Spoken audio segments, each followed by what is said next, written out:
Obrigado. Que bom vê-los, que bom ver o pessoal aí que eu reconheço e os que eu não conheço ainda. Obrigada. Então, a gente só para contextualizar, tem quem está chegando pela primeira vez no grupo, tá? O grupo surgiu de um grupo de mestrandos e doutorandos que estavam, antes da pandemia, em 2019, fazendo pesquisa lá no CRIMIC, na Sorbonne, e estávamos sob orientação do professor Michel Hildel. E então, oi, Mona Lisa, bem-vinda, bom dia. E ali a gente começou a fazer um trabalho, assim, a gente teve uma proximidade, Mari, o Rodrigo, a Lara, né, a Dani e eu. Então, depois, quando a Mari começou uma cotutela na USP com a professora Judite, que aí já é mais conhecida do outro grupo que começou a entrar, né, para dentro dessa rede que a gente está chamando. Aí vem Pamela, vem a outra Mariana, né? E a gente decidiu, então, fazer alguns encontros para a gente compartilhar nossas pesquisas. Então, a gente começou assim, lendo nossas pesquisas e apresentando as nossas pesquisas para nós mesmos. Era um grupinho bem pequeno, internamente a gente se encontrava todo mês para ler algum texto entre nós mesmos e compartilhar nossas pesquisas. E aí, então, a gente decidiu, por que a gente não cria um grupo de pesquisa, um diretório, CNPq e tudo mais, e a gente vai começando a construir uma rede, e isso vai começando, assim, devagarinho, a gente começa a convidar, porque também a gente ficou falando das nossas pesquisas, chega um momento assim, pronto, agora a gente já falou de todo mundo das pesquisas, então a gente vai convidar colegas próximos que fazem parte também dos nossos processos. Então, Judite veio, falou conosco, o Michel Hildel foram as pessoas que estavam nesse processo, e a Florence, que é a terceira convidada, ela também sempre esteve, sempre foi parte da minha caminhada como pesquisador. Ela é uma grande parceira aqui na Universidade Católica de Brasília, e ela, desde o mestrado, doutorado e colega de trabalho, então a Florence é professora do mestrado em Comunicação e Economia Criativa. A gente tem uma relação muito próxima com a literatura, embora sejamos da comunicação. A Florence tem uma formação, ela é doutorada em didactologia, né, das línguas, né, e ela é Montpellier, Florence? Ou é a universidade? O doutorado foi na Paris 3, na Sorbonne. Tá. Aí em Montpellier eu fiz a graduação em letras. É verdade, ela é graduada em letras, tem essa também. Ela teve, como professor, para quem são os rosianos aí, como é o nome dele? É o que fez o Metafísica do Grande Sertão. Ai, meu Deus, também fugiu da minha memória. Como é que é o nome? Itezá. Francis Utesá, Metafísicas, ela teve como professor. Então, é uma pessoa que está sempre em diálogo, tanto no campo da comunicação, da complexidade, das letras, né? E a Florence tem um projeto de pesquisa muito bacana que vai ser lançado amanhã, que é o Lab Metaverso, Cultura Ancestral. Trabalha também com narrativas orais, narrativas também da ancestralidade e afro-indígenas, ela teve um trabalho muito grande, né? A gente fez um grupo de pesquisa sobre o imaginário do feminino midiático, a partir da figura da Pombagira. Nós publicamos um livro sobre isso. Eu considero a Florence assim como uma pessoa que também me iniciou no mundo dos grupos de pesquisa, né? Ela e o meu orientador, Gustavo de Castro, com quem eu sempre fiz tive essa relação de grupos de pesquisa, que são, acho, muito ricos no processo de amadurecimento e construção, né, da pesquisa, e ao mesmo tempo de não deixar a pesquisa muito solitária, ao mesmo tempo construir pontes, construir redes, fazer trocas, né. Então, ela tem hoje um grupo, e esse grupo também é formado aí por essa galerinha que acabou de chegar, o Samuel. Então, é muito bom vocês estar aqui. Obrigado, Samuel, Clarice, Márcia, né? que também são pesquisadores na Universidade Católica e trabalham diretamente com Florence, tá? Eu estou sem o título aqui, deixa eu pegar rapidinho. Chegou mais gente, ou Mari? Você acha que, né, a gente... Não chegou, mas acho que todo mundo já se Angélica, seja apresentou. bem-vinda. Tá. Ok. Tá, eu acho que eu também vou deixar aberto, assim, eu acho que vale a pena, a Florence está chegando agora, não conhece algumas pessoas, assim, eu acho que também vale a pena, né, Flor? Para você conhecer, a ideia é essa, é ser pequenininho mesmo, ser um grupo que a gente tem pretensão, assim, de ir criando essas pontes, essas redes aos poucos. Eu acho que talvez, pelo menos as pessoas que a Florence não conheça, aí a Mona Lisa, o Eduardo estava se apresentando, né, a Pamela, sabe? A Mari, a Florence conhece, né? Tá? Se apresentar, eu acho que seria uma boa, até para saber, né, quem são esses interlocutores. Quem começa? Começa, Pam. Começa. Bom dia, Florence. Prazer. Bom dia para todo mundo. Obrigada por ter aceitado o convite dos colegas para falar aqui. Então, eu sou pós-doutoranda da Yudi Rosenbaum, na USP, e fiz também, ano passado, eu estava em Paris com o Michel Riodel lá fazendo pós-doutorado sobre Clarice, e eu trabalho na intersecção entre Clarice, Deleuze e Guattari.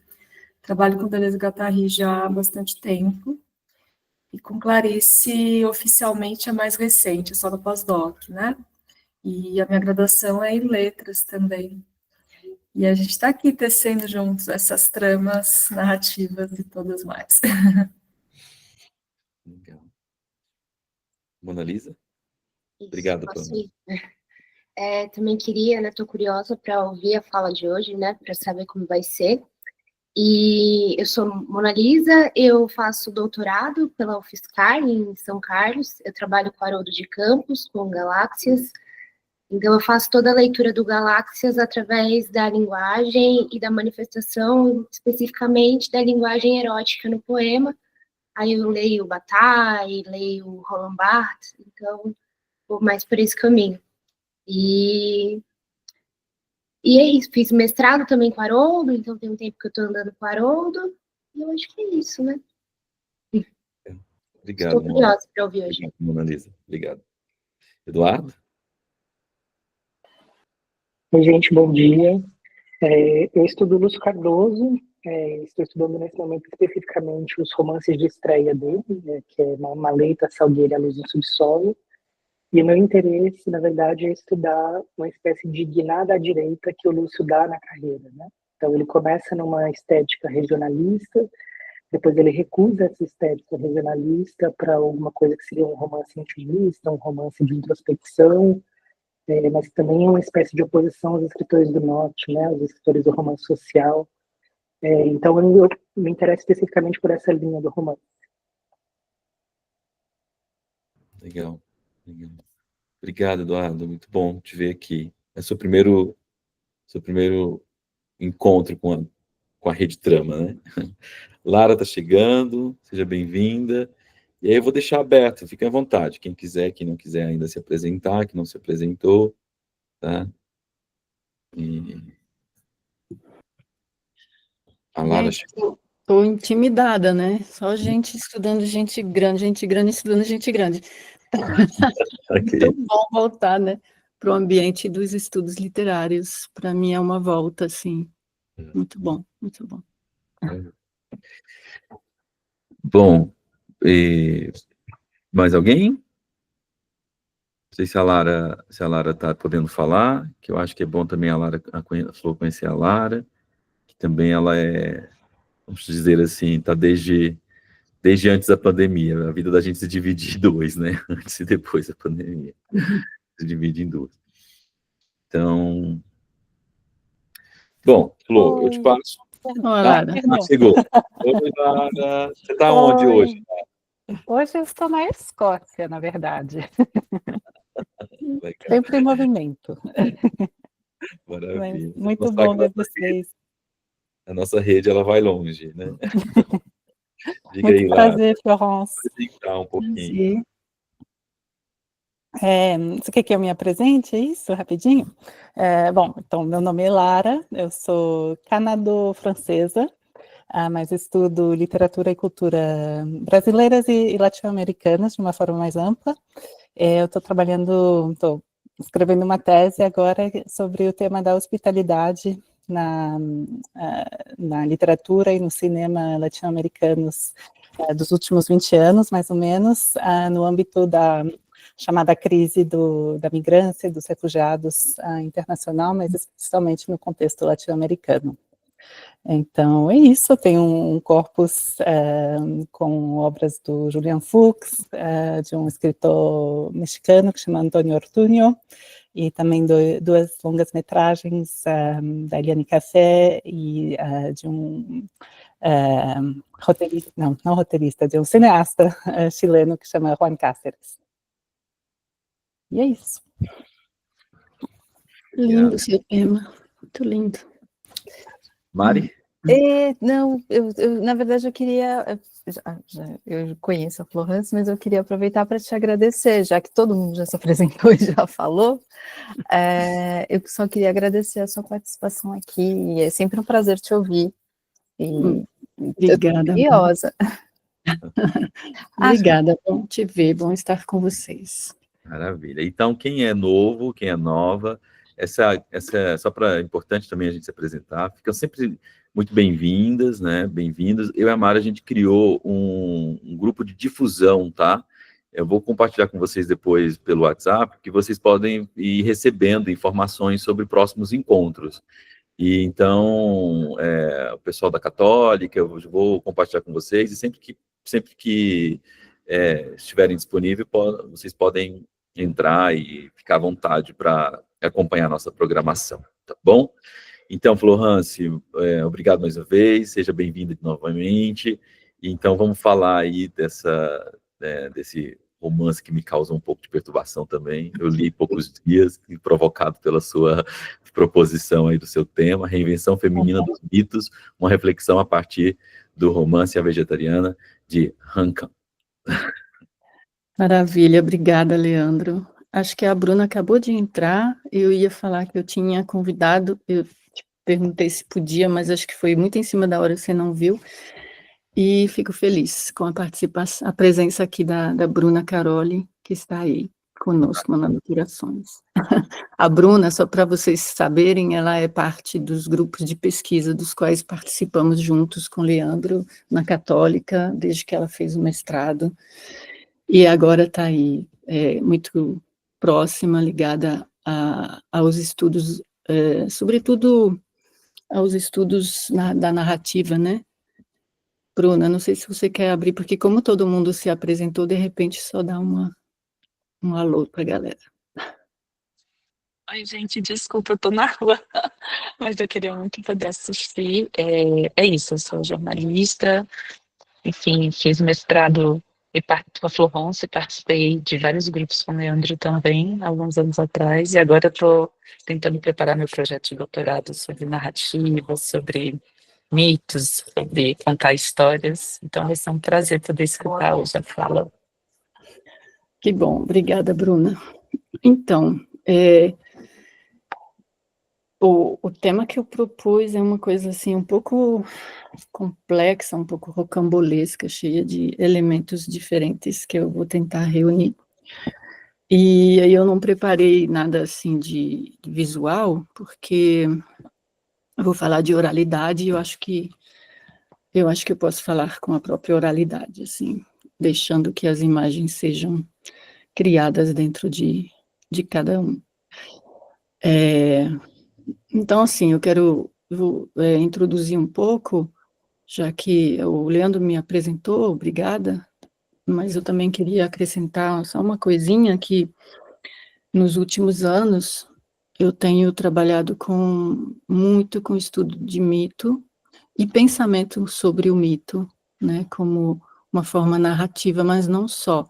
Então, claro, né, acho que a conexão que tem aqui com o grupo, além de eu vir da literatura, de uma Acho que minha formação é literária, assim, muito antes de eu fazer o curso de letras, formação mesmo da pessoa que eu sou na infância, na adolescência, lendo muito, e depois, né, o curso de letras, ele veio me ajudar a entender o que é isso, né, esse fenômeno literário, mas o que me interessa nos últimos tempos e principalmente desde que eu tive contato mais intenso com a oralidade brasileira, participei de um terreiro de Umbanda, no qual o mito sempre estava no centro dos encontros, né, como uma narrativa que congrega, que junta pessoas em torno de um rito, né. Então, comecei a estudar o mito por aí, de uma forma muito viva dentro do terreiro. E depois eu fui levar esse assunto para a academia, para a universidade, para a pesquisa, né, e tentar dialogar com os autores, né, que pensam o mito, né. E aí eu comecei com todos os autores mais clássicos, né, principalmente na comunicação, a gente dialoga muito com o Gilbert Durand, com o Mafezoli, pensando em imaginários, com o Morin, que eu acho que é a pessoa, o meu maior mestre, né, no fim das contas, quem mais atravessa, assim, meus pensamentos o tempo inteiro, quando eu estou pensando em alguma coisa, é o Morin. E também, claro, né, fui atrás, isso foi já antes, no tempo da minha tese, de Lévi-Strauss, Cassirer, Mircea Eliade, claro, né, e há pouco tempo, uns 3 anos atrás, durante a pandemia, eu fiz uma especialização em psicologia analítica junguiana, e Jung, ele baseia toda todo o trabalho dele, né, grande parte do trabalho dele nos mitos também, né.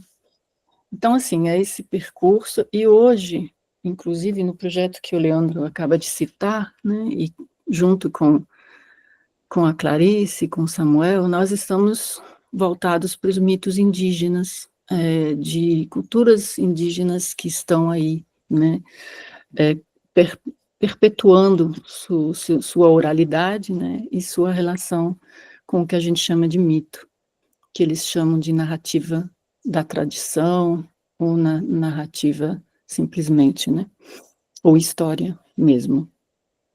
Então aí eu me voltei para mitos que eu estou chamando, mas não sei se isso está certo, se vai dar certo, a gente está experimentando, de mito vivo. O mito vivo, que assim, os estudos anteriores, né, estudavam mais o mito grego, que de uma civilização passada, e é nesse sentido que eu acho que o mito no terreiro, ou entre os povos indígenas, né, e vários outros povos originários em vários lugares do mundo, está vivo, né, não é a mesma relação, está vivo na cultura e está acontecendo. Então, isso é um pouco para situar vocês, e aí nós criamos com algumas pessoas uma rede internacional latino-americana, talvez te interesse, Lara, né, porque a gente tem trabalhado o mito na literatura, no cinema, no audiovisual, também na cultura, nas culturas originárias, mas nos territórios latino-americanos, né. Então, é uma rede formada por pessoas de vários países, né, tem chileno, tem gente da Argentina, do México, do Porto Rico, muita gente de Nicarágua, do Brasil, enfim, estamos trabalhando nisso, né. E aí, eu estou contando tudo isso porque nós tivemos um encontro em outubro do ano passado, que culminou num pensamento que eu tive sobre esse romance A Vegetariana, que eu tinha acabado de ler, e essa reflexão toda sobre o mito vivo e o mito que talvez não esteja morto, porque o mito sempre continua vivo, nem que seja, né, no nosso imaginário, mas o mito antigo, ou o mito sobrevivente, talvez. E aí eu tive o primeiro insight, assim, de fazer essa reflexão sobre a presença de um mito no romance A Vegetariana. Eu construir o meu texto aqui de uma forma bastante circular, espiralar. Desde que eu estudo oralidade, né, eu sigo um pouco isso, assim, de não ter que eu sou francesa também, formada na Universidade Francesa, e aquele plano em 3 partes, né, com a síntese, eu abandonei, assim, há bastante tempo, e sou muito mais feliz com o meu pensamento circular ou espiralar, né, que se mantém aberto e que vai e volta, como um mito, né. Então, eu vou tentar fazer uma apresentação um pouco em espiral. E eu me dei conta, quando eu estava preparando, que eu poderia, então, iniciar essa apresentação de qualquer parte dela, sabe? E aí eu já comecei aqui, e eu falei, bom, eu vou deixar que venha no fluxo. Então, eu queria dizer, assim, que em algum momento, Leandro, você me interrompe, porque vai e volta, né? E às vezes não tem fim, é igual a leitura, releitura, repetição do mito, que é sempre recontado e reinventado em muitos aspectos, né? E eu acho que o livro A Vegetariana, eu não sei se quantos de vocês já leram esse livro, se leram antes ou para essa fala, ou se não leram, eu vou considerar que talvez tenha gente que não tenha lido, então vou um pouco, depois de falar uma introdução, eu vou tentar situar um pouco para vocês, né? Mas A Vegetariana é a repetição de um antigo mito, e como todos os mitos, tem muitas e muitas versões, né? E esse mito é um mito que na Grécia se manifestou como o mito de Dafne, né? A Dafne é a mulher loureiro, né? A mulher que, para escapar ao assédio de Apolo, se transforma, pede para o pai dela a transformar em árvore. Então, é uma mulher árvore, assim como Han Kang narra, né? Que é a Yong-hee, acho que é Yong-hee que pronuncia, não sei porque é coreana, eu vou pronunciar assim, ela gostaria de se transformar em árvore, né? Então, esse mito, né, o mito de Daphne é um mito dessa mulher loureiro, mas tem outras versões dessa mesma ânsia, né, de certas mulheres de se tornarem vegetais, né? Entre o povo Pataxó, que a gente conheceu agora no projeto de pesquisa, a gente teve a narrativa do mito da mescla, né? Que também é uma mulher que vira árvore e cujas lágrimas são gotas de resina que escorrem dos seus galhos e têm poder curativo para o povo Pataxó, né? Então, ele é muito próximo do mito de Dafne. E se a gente for olhar, né, tem recorrência dessa grande imagem que o Jung chamaria de arquetípica, né, que é uma mulher árvore, uma mulher com raízes nos pés, cujos braços são galhos, com folhas na cabeça, uma mulher que floresce ao longo da vida, né? E como eu gosto, né, de nunca desconectar o que eu penso do que eu vivo, como ser subjetivo, pessoa, né, pesquisadora que eu sou, nos meus sonhos pessoais, né, não sei nos de vocês, mas deve ter alguma forma, esse mito de Dafne, ele se manifesta como uma vontade ilimitada que eu tenho, que eu descobri tardiamente, de me misturar com a terra e de plantar, né? E eu estou descobrindo isso, eu acho que o mito de Dafne fala dessa relação do feminino com a terra. Bom, como a gente sabe, o mito é uma coisa muito anterior a qualquer rastro de escrita, né? uma coisa que vem de longe, muito longe, ou seja, que vem de antes do tempo histórico, né? E aí eu tenho uma ideia que eu estou tentando desenvolver um pouco teoricamente na pesquisa, que é de que o mito, ele é a voz da natureza, porque ninguém sabe de onde ele vem, né? Ele não tem autoria, como a gente sabe, e ele vai se transmitindo oralmente por, né, pessoas, mas ele não tem uma origem muito clara. E eu chamo isso de natureza nos meus pensamentos. E essa ideia, eu acho que eu vou, se eu conseguir retomá-la no final, para que ela possa fazer sentido. Porque no romance A Vegetariana, essa voz da natureza é o sonho, né? Ela se manifesta através do sonho, quando a personagem sonha e fica atordoada pelos sonhos, né? E tentando entender, e ela, na verdade, o romance é uma história de incompreensão, né? De incompreensão de si, dessa voz da natureza que fala no sonho, desse motivo arquetípico de tornar-se árvore, e incompreensão pelos outros, vou detalhar isso mais na frente, né? Então, é importante também, né, quando eu digo que o mito é a voz da natureza, a primeira narrativa, né, a primeira forma narrativa que a gente tem na história da humanidade é a do mito, né, e ela é oral, mas ela é sobretudo vocal. É importante dizer que ela vem pela voz, né, por esse órgão, né, físico do corpo que é a voz, né, as cordas vocais. Então, ele sai de dentro do corpo, né, ou seja, da nossa natureza, física e biológica também. E ele é poético e musical nesse sentido, né? Isso é muito importante porque não é uma narrativa do tempo da escrita, né? Desse fluxo da linha escrita, mas uma narrativa do tempo da voz e do fluxo vocal, né?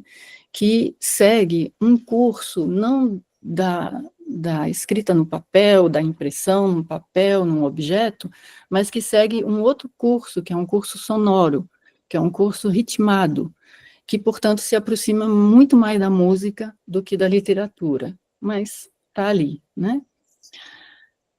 No meio do caminho também literário. Então, o mito, como a música, ele é imersivo, né? E nisso, por isso que eu gosto de pensar o mito vivo, e vocês vão entender por que eu estou falando isso com relação à Vegetariana, em que parece que os corpos das pessoas têm que fazer sentido, embora peçam por presença, né? E aí o mito, como a música, ele é imersivo e ele pede presença, muito mais do que sentido. E aí eu me refiro a um pensador que eu descobri, eu adorei ter descoberto, porque ele me ajuda muito, é o Hans Ulrich Gumbrecht, né? Aqui, não sei se dá para ver. E ele fala, ele faz uma distinção entre o que é a cultura da presença, que é corporal, física, aqui e agora, e o que é a cultura do sentido, que é distante, abstrato, mental, né? E aí eu me pergunto, assim, a literatura, né, eu acho que é claro que toda a cultura está no meio do caminho, entre presença e sentido, ele diz isso, né? Mas, ao mesmo tempo, existem manifestações culturais que pedem mais presença, e outras que pedem mais sentido mental, né, ou espiritual.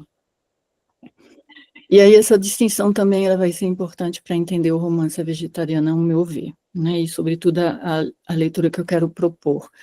Porque a Yeongi, para quem lê o livro, pede presença. Ela pede presença e ela só obtém das pessoas sentido. Todo mundo quer entender por que ela deixa de comer carne, por que ela depois deixa de comer, por que ela tá perturbada com esses sonhos.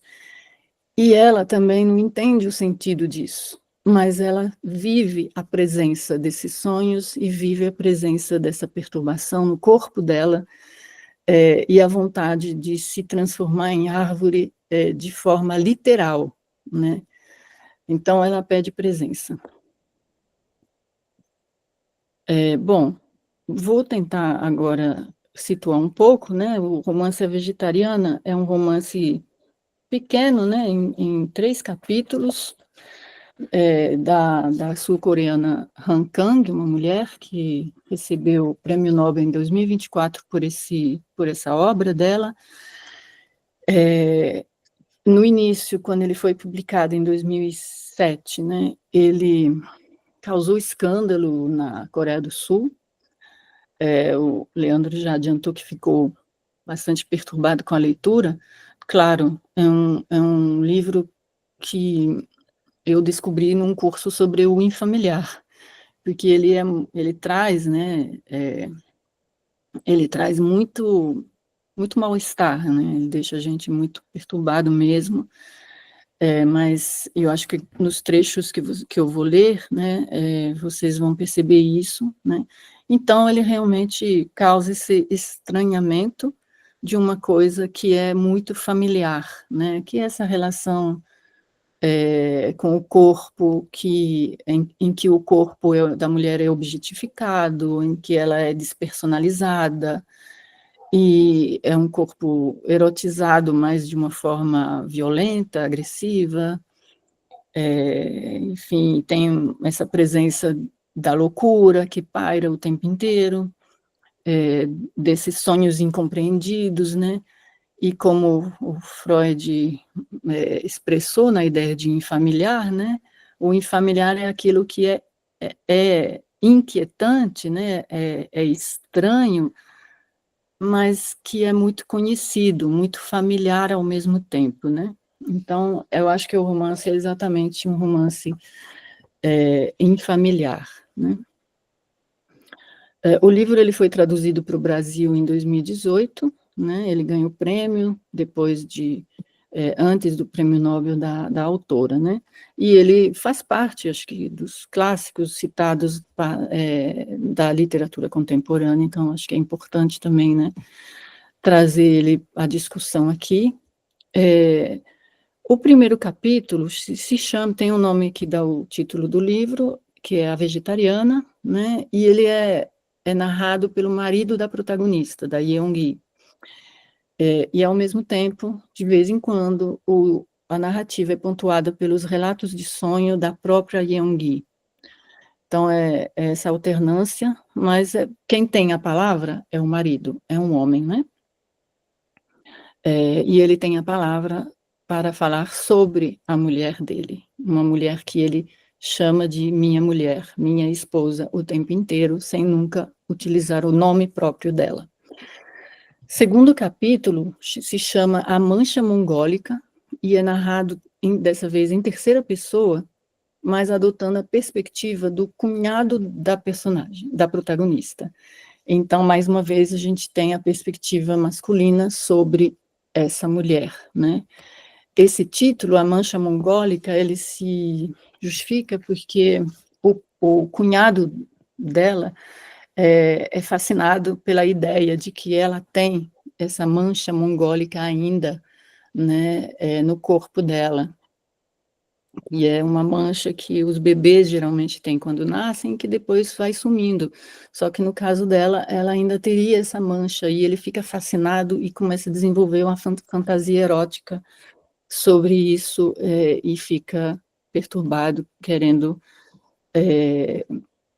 enfim, querendo conseguir, né, realizar essa fantasia erótica com ela. Terceiro capítulo, finalmente, a narrativa adota o ponto de vista da irmã, de uma mulher dessa vez, que é a irmã da personagem, se chama Árvores em Chamas, e é onde a irmã consegue se aproximar mais, né, melhor, digamos assim, talvez por ser irmã, ou por ser mulher, né, ou por conhecer a história da irmã, do que é essa perturbação que a personagem vive, né? Chama-se Árvores em Chamas, e claro que é a referência direta a essa vontade de Yeong-gi de se tornar árvore, né? Tem todo no livro, né, e eu não vou falar sobre isso, né, mas eu acho que vai estar implícito, né, mas tem uma reflexão profunda, eu acho que sobre a violência social dirigida às mulheres na Coreia do Sul, nessa cultura, né, que, como muitas outras, né, uma cultura, como todas as outras, na verdade, uma cultura patriarcal, que trata a mulher como esse ser, né, esse ser a serviço do sistema patriarcal. Os temas da loucura e da sanidade também são bastante tratados, a violência familiar, né, que antecede a narrativa, mas que está ali pairando, né, as relações de gênero, o erotismo, né, e a relação com o corpo. Eu acho que tudo isso poderia ser tematizado no romance, eu acho que de alguma forma vou acabar falando deles pela via do mito, né.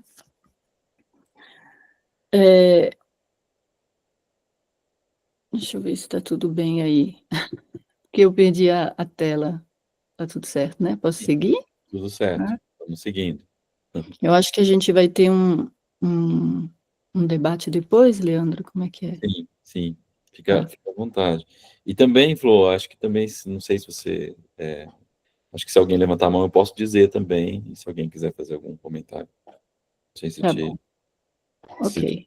por você. Não, pode, com certeza. Me ajuda até, acho Até importante. porque eu acho que parece que a Bruna, acho que ela só deu o ok que estava te acompanhando. Ok, tá bom. Não, então eu vou seguir aqui. Retomando um pouco, né, o mito da mulher árvore. A minha proposta de interpretação do livro é que, na verdade, a Yeongi, ela é uma anti-Daphne, né? Ela é a sombra da Daphne. Ela é uma tentativa de se transformar que falha ao longo do romance, né? E, nesse sentido, o mito é uma versão do mito, né? Só que uma versão sombria, uma versão em negativo do mito, né? E a minha suposição para um estudo mais amplo mitocrítico, né, é que esse mito ele não consegue ser vivido de forma positiva e de forma a se realizar, a transformação ocorrer, como ocorreu com Daphne, né, simbolicamente, lógico, mas ocorreu, porque a interpretação da sociedade sul-coreana é sempre literal, né? Então, se ela para de comer carne, é porque ela quer ser vegetariana, e o vegetarianismo tem vários significados. A pessoa pode ser vegetariana porque ama os animais e não quer mais comer os animais, por ideologia, por uma questão ecológica, por uma questão de fisiologia, enfim, tem que ter um motivo, mas um motivo literal, né? E é assim que ela é interpretada, né? Além de que ela não quer ser vegetariana, ela quer se transformar em árvore, é diferente, mas ninguém percebe isso, só a irmã que vai perceber isso no final, né? Então, o que eu chamo de mito e de valor simbólico no romance é sempre interpretado de uma forma literal, materialista, né, e ao pé da letra, não é? O mundo dos sonhos, né, vou desenvolver um pouco mais isso lá na frente, né, é completamente incompreendido, né.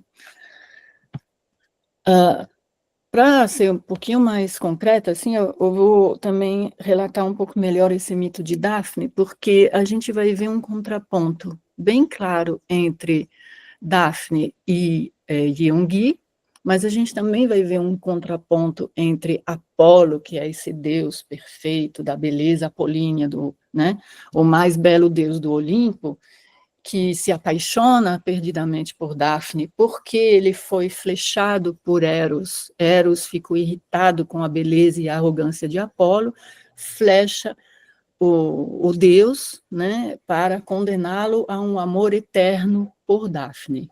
E, por outro lado, ele flecha Daphne para que ela, ao contrário, nunca se sinta atraída pelo amor de Apolo, nem de nenhum outro homem. e é uma flecha de chumbo. E ela recebe no peito, né, a ninfa Daphne. Então, vai ter um contraponto exato entre Daphne e Yeongi, mas também entre Apolo e o marido de Yeongi, porque vocês vão ver, o marido de Yeongi é tudo menos um deus. O grande problema dele é um problema de uma masculinidade castrada, tolhida, né? Ele perturbadíssimo porque tem um pênis pequeno, né? E aí ele se atrai pela Yeongi porque ela também é uma mulher qualquer, então o fato do pênis dele ser pequeno não vai ser um problema para ela, né? Então, assim, enfim, ele é um anti-Apolo, né?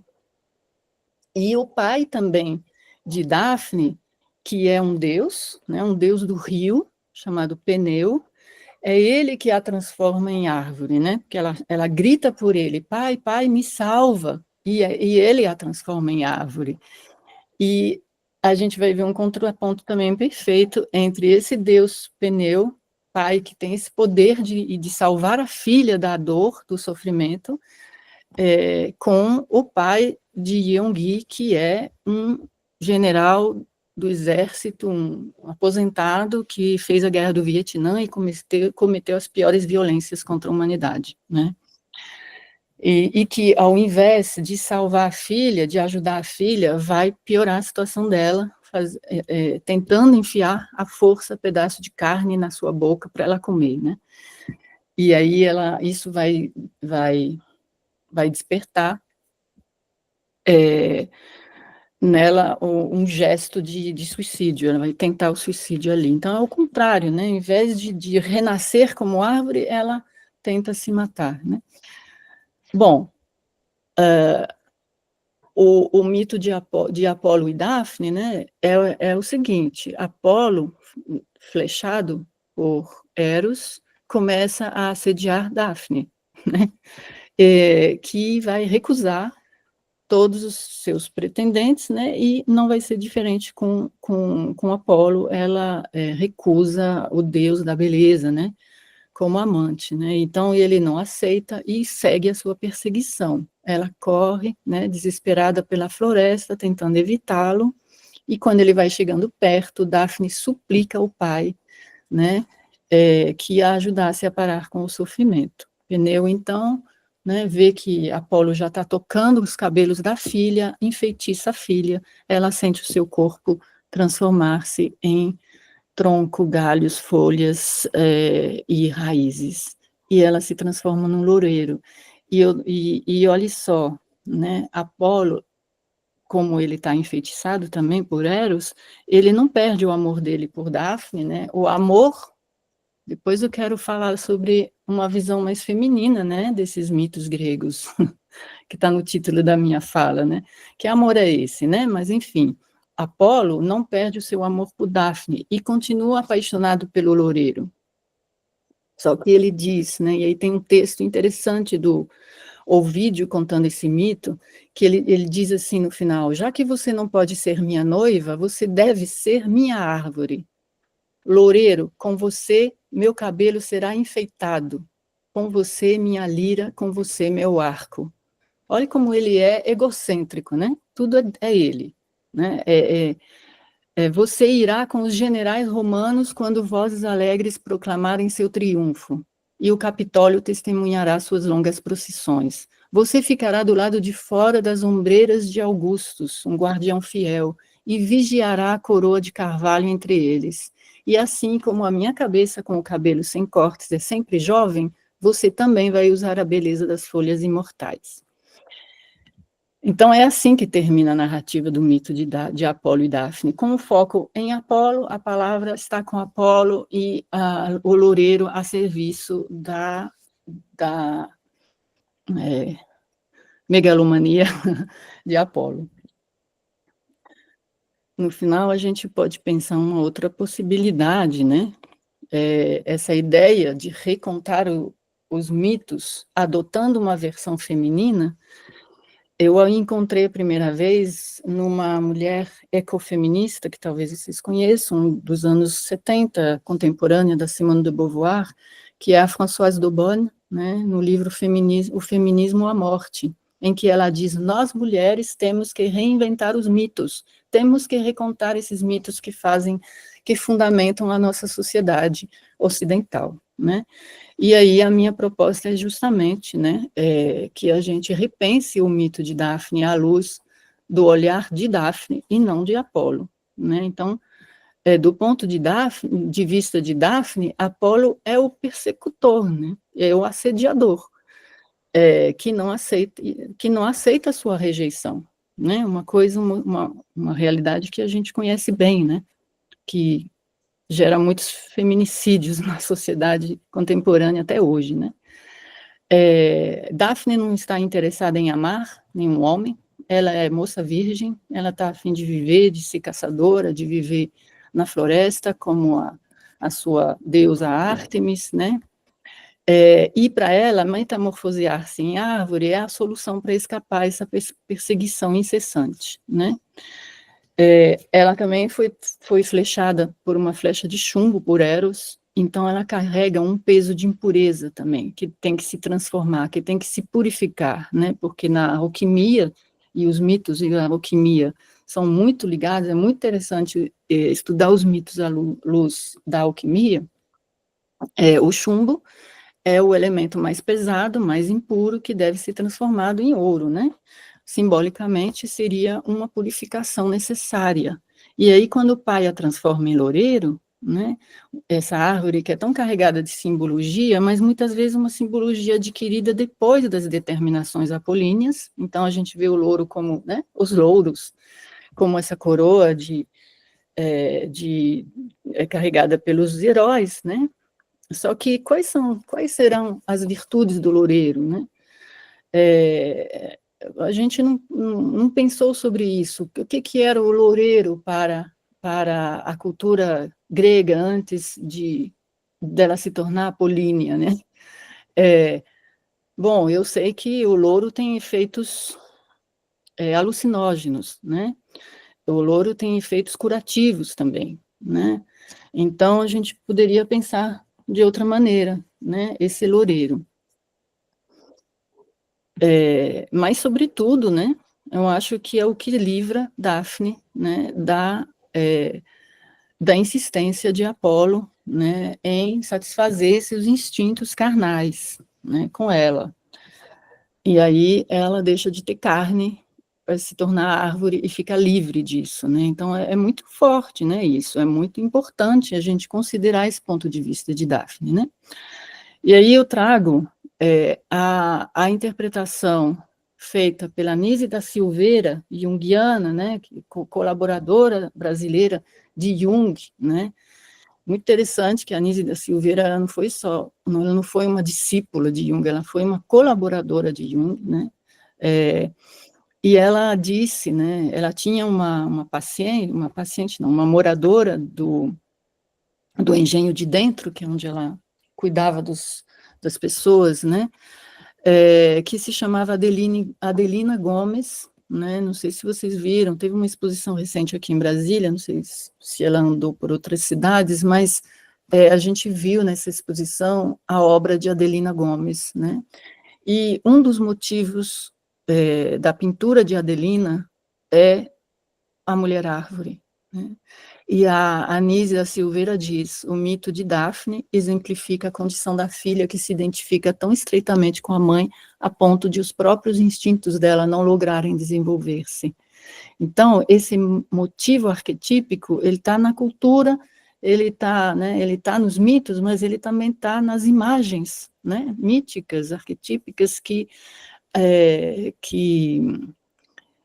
certas pessoas têm vontade de gerar, né, numa atitude uma atitude terapêutica, acho que é isso, né?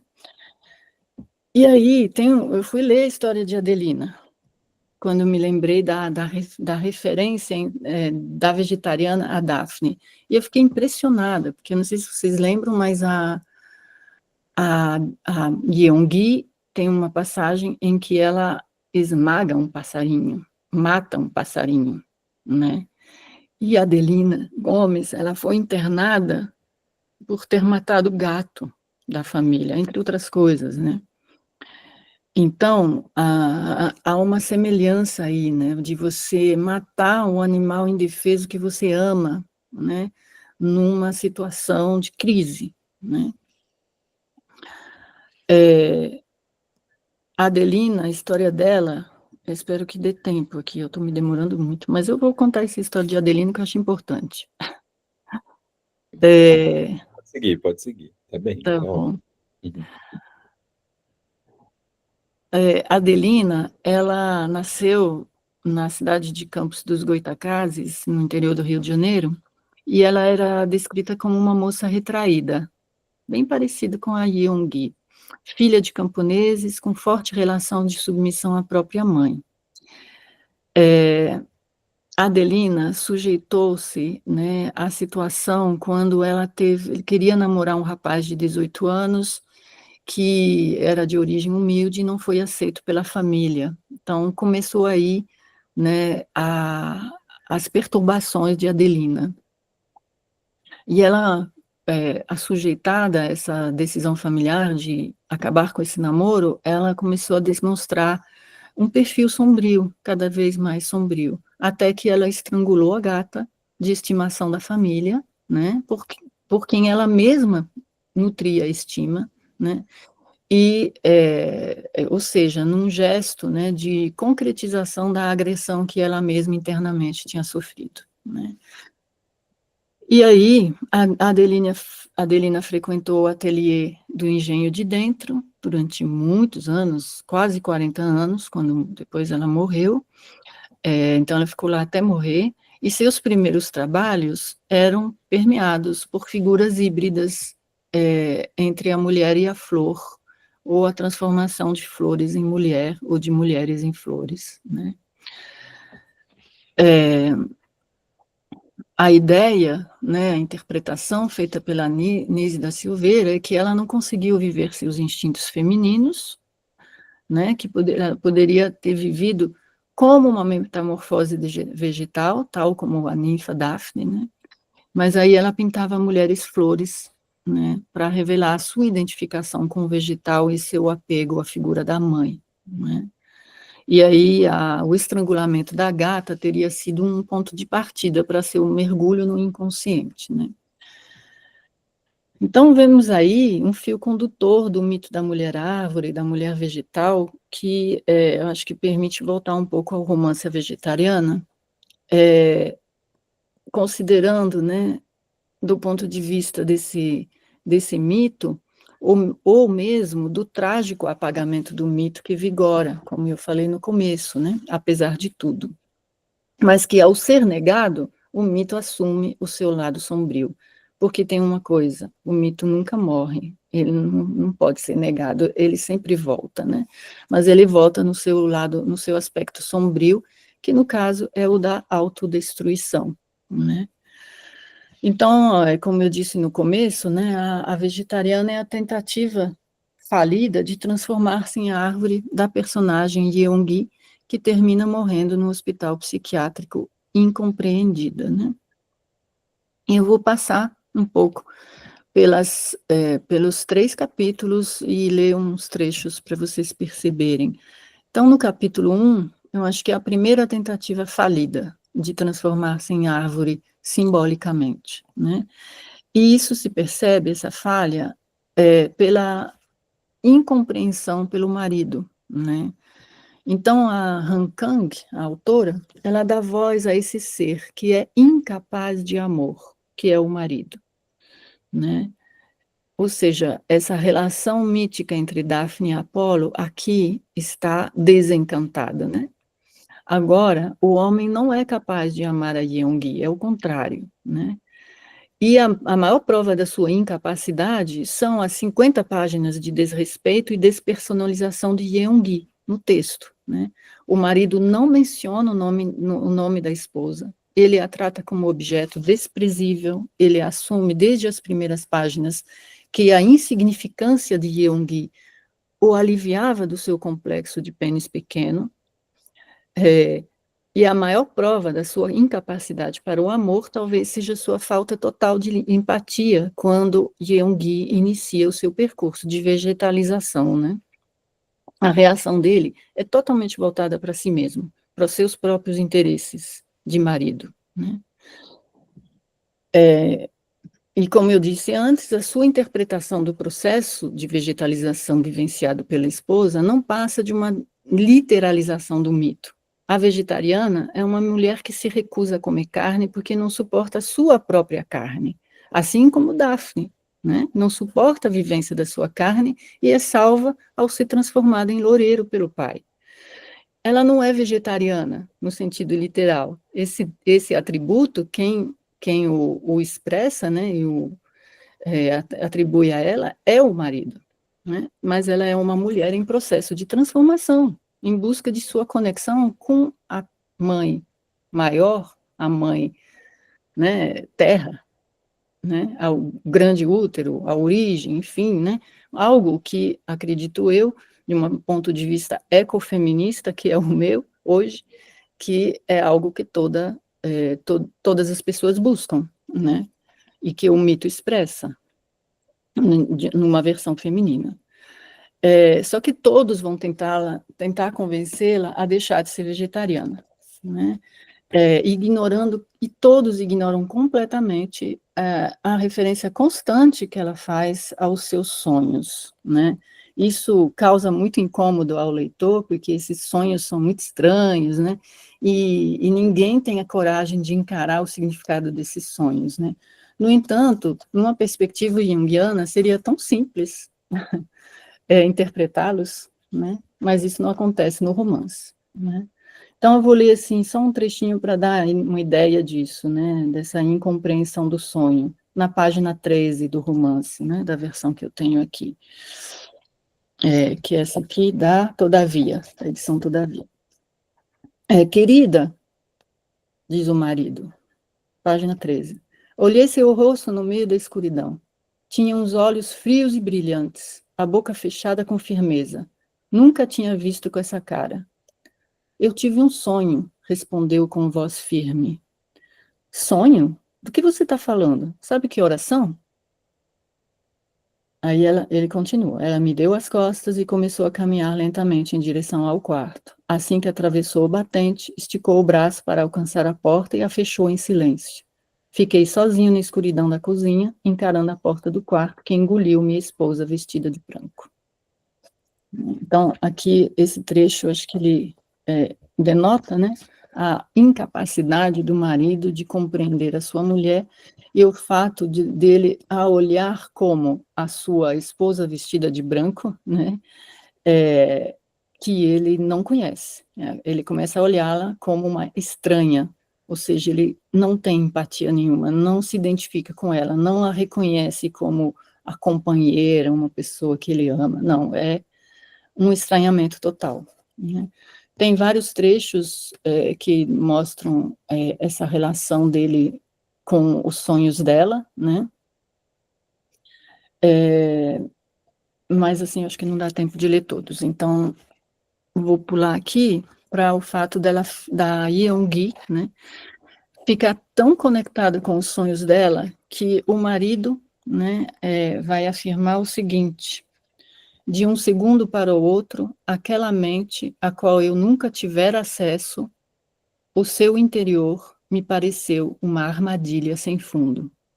Então ele começa a perceber que essa mulher que ele escolheu por esposa, porque satisfazia as necessidades dele, né, ela é um ser com uma interioridade, né, e uma interioridade que ele desconhece, porque essa cultura, e o tempo todo isso aparece, né, é uma cultura cosmética, é uma cultura das aparências, né.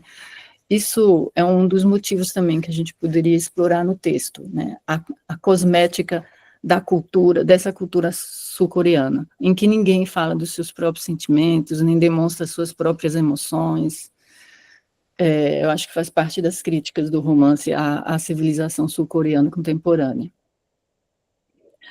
E aí, no final desse capítulo, ele mesmo sonha, que é incrível, né? Ele sonha, e ele conta o sonho dele, e ele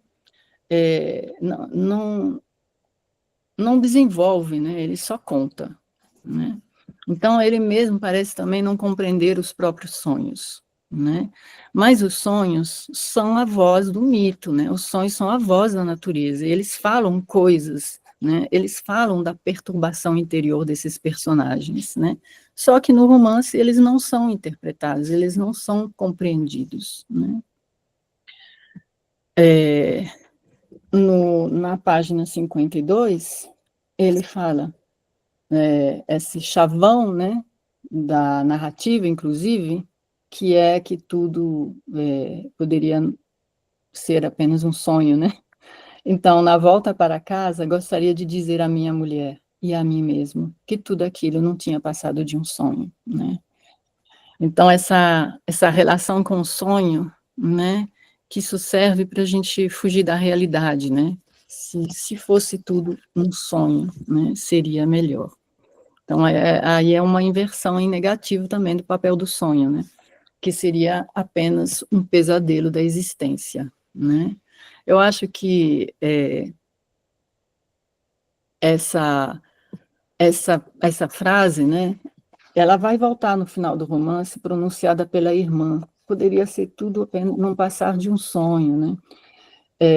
Então, assim, eu acho que tem uma preocupação da Han Kang de falar dessa incapacidade, né, de entender o sonho como algo oracular, né, que permitiria que os personagens pudessem conhecer a sua interioridade, entender essas vozes de dentro, né, como feito pela Anísia da Silveira no Engenho de Dentro, né.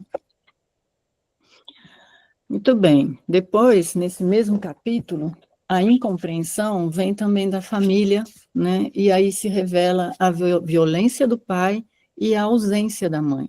Então, uma outra forma que o Jung, né, expressa sobre essa mulher, esse motivo da mulher vegetal, ele pode ser motivado pelo excesso castrador da presença da mãe, que não permite que a filha desenvolva a sua própria feminilidade e viva a sua carne, né? Mas ela também pode ser motivada pela ausência total do modelo de mãe, do modelo feminino de mãe, né? E eu acho que no romance é isso que aparece, né? Uma violência masculina e a ausência da mãe como esse arquétipo do feminino sedutor, carnal, erótico, etc., né? Então, como eu já disse, né, o pai de Yeongi é um antagônico ao pai do mito de Daphne, né? Ele afunda ainda mais em sua dor, né? Ele usa de violência que atravessa todo o romance, essa violência masculina, né? E a força a comer um pedaço de carne até provocar uma tentativa de suicídio pela filha na presença da família inteira, né? E o capítulo termina com essa tentativa de suicídio, né? Então, assim, na falta de um pai para transformar Daphne em loureiro, Yeongi se mata, é isso, né? E aí a gente chega no segundo capítulo, que é uma tentativa falida também, uma segunda tentativa de Yeongi de realizar o recado dos seus sonhos, que ela não compreende de forma simbólica, mas literalmente, né? E aí o texto do segundo capítulo, né, é narrado em terceira pessoa, na perspectiva desse personagem masculino que é o cunhado. E aí é terrível, porque se no início a gente tinha um marido que é incapaz de amar, né? Agora a gente tem um cunhado desejante, né? Um cunhado que vive uma fantasia erótica com Yeongi, né? Ele quer pintá-la com motivos florais, porque ele é um artista, um videomaker, né? Ele quer fazer um vídeo e pintá-la com motivos florais e filmar uma cena de sexo com ela, né? E como eu disse, o gatilho para essa fantasia foi a informação que ele recebeu da própria mulher de que Yeongi ainda teria em seu corpo essa mancha mongólica, né, que dá título ao capítulo. Então, vamos lá, dessa vez, o motivo da falha é a violência sexual, né? A mulher vegetal vai ser, nesse capítulo, não a realização de Yeongi por ela mesma, em função de seus sonhos, mas uma maneira do cunhado realizar a sua própria fantasia. Na verdade, não vai passar de uma violência sexual brutal exercida sobre Yeongi pelo cunhado, né? E aí eu acho que dá para ler só um pequeno trecho, para quem não leu o livro, para situar um pouco essa violência que paira, assim. O cunhado está desenhando, está rascunhando os motivos florais que eles fantasia pintar no corpo de Eungi. E ele diz assim: a mulher de seus sonhos, seus rascunhos, não tinha rosto, mas era sim sua cunhada. Então, uma cunhada sem rosto, é um corpo, né? Apenas.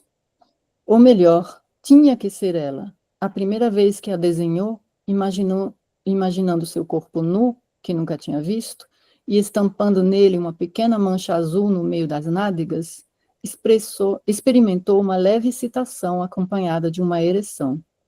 Ele não experimentava uma coisa assim, provocada por algo definido, desde que tinha se casado com 30 e poucos anos. Então, quem era o homem sem rosto que abraçava aquela mulher como se a estivesse esganando enquanto a penetrava? Tinha que ser ele. Ele sabia disso muito bem. Quando chegou a essa conclusão, seu rosto se contorceu. Bom, então, essa é a motivação do capítulo inteiro, né? Só que tem um conflito interno dele, talvez seja de ordem moral, né? Mas que é provocado, na verdade, por uma espécie de poder misterioso, que eu acho que a Han Kang, apesar dela retratar uma sociedade muito fria, cosmética, baseada em aparências e muito no aspecto material da busca por dinheiro, por relações sociais positivas, etc., apesar disso, o tempo inteiro, o romance ele é atravessado pelo motivo arquetípico do vegetal, né? E esse vegetal, ele atravessa a Jung, né? Na narrativa o tempo inteiro de várias maneiras. Na página 64, deixa eu ver se é esse trecho, ele diz, né? O narrador, né? Com foco no cunhado, diz: comparada à irmã mais velha, talvez Yeongi fosse considerada menos bonita, mas ele sentiu nela a força selvagem de uma árvore que não teve os galhos podados. E lá na frente, outro trecho que também mostra essa presença vegetal,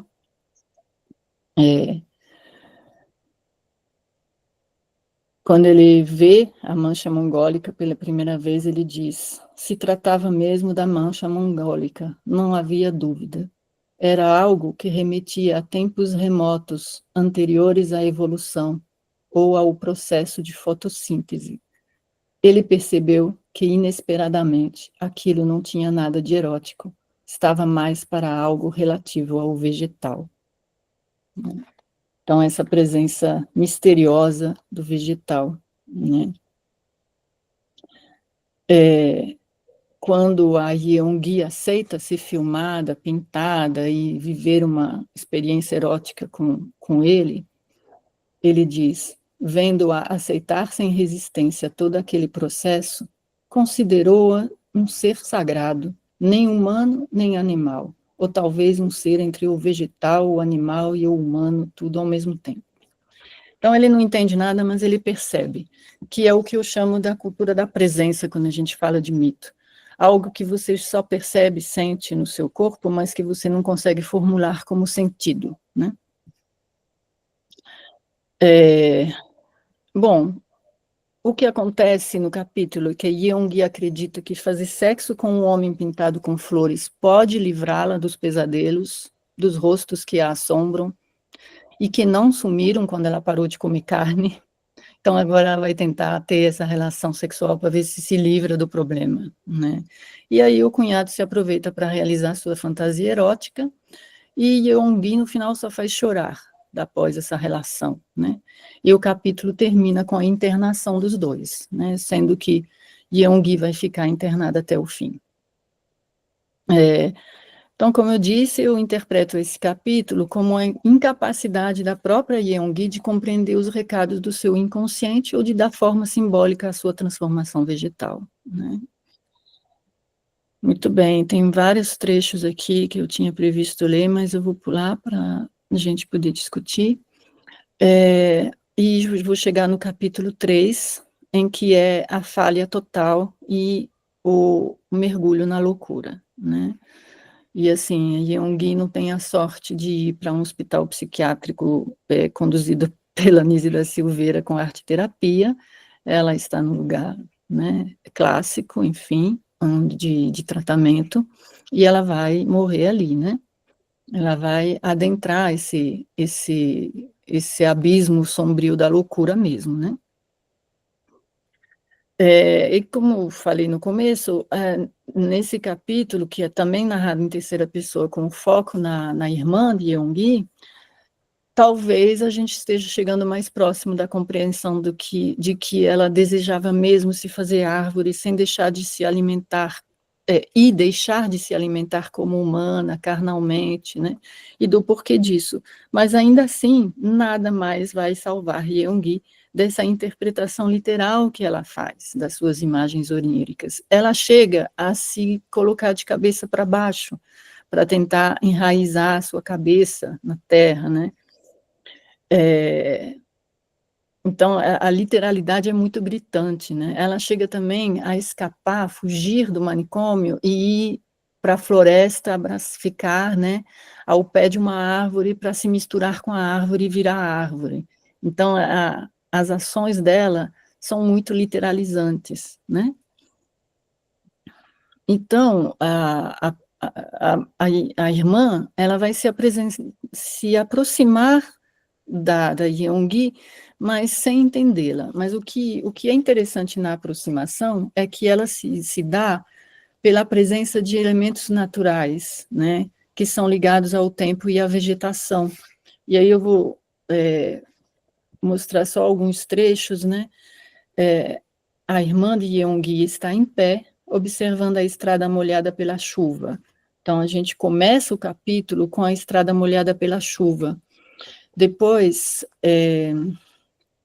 escorre água do seu guarda-chuva, o chão do ônibus está molhado, ela fala da chuva forte que bate no vidro e dos bosques esverdeados de fim de junho. As árvores espessas, cobertas pela violenta torrente, parecem animais gigantes reprimindo seu uivo, né? Então, é a primeira vez no romance que a gente tem, né, a narradora, uma narrativa na perspectiva feminina, e nesse momento aparecem os motivos da natureza, pela primeira vez no romance, e que antes a natureza era só objetificada, não era parte da vida, nem dos sentimentos dos personagens, né? Era comida e flores pintadas em corpos nus, né? Agora não, a natureza participa da cena, como na abertura desse capítulo que eu li. E depois, essa natureza vai se assemelhando a Yeongi na cabeça da irmã, né?